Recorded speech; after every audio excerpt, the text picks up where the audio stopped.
Assalomu alaykum. Vodiy traktor obunachilar. Bugun sotuvimizda 2016-yilda ishlab chiqarilgan 892 traktorimiz. Traktorimiz balnichli mo'sidan bo'ladi.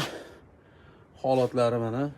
Oldi balonlari, radnoy balonlar belshinada turibdi. Bir 30-40% yirtiq pirtiqlari yo'q ekan.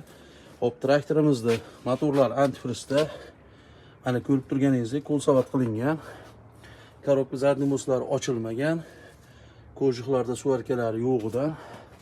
Traktorimizda orqa balonlari ham 30-40% atrofida akalar.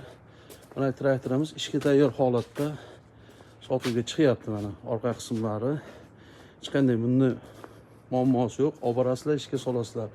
Traktorimizda mana pastki qismlari bunday hamma joylari mana. Oldi kardani bor. Buni beriladi. Yo'lda yurgan uchun olib qo'yilgan akalar. Mana ichki qismlari, yon eshiklarda ham hech qanday muammolar yo'q edi.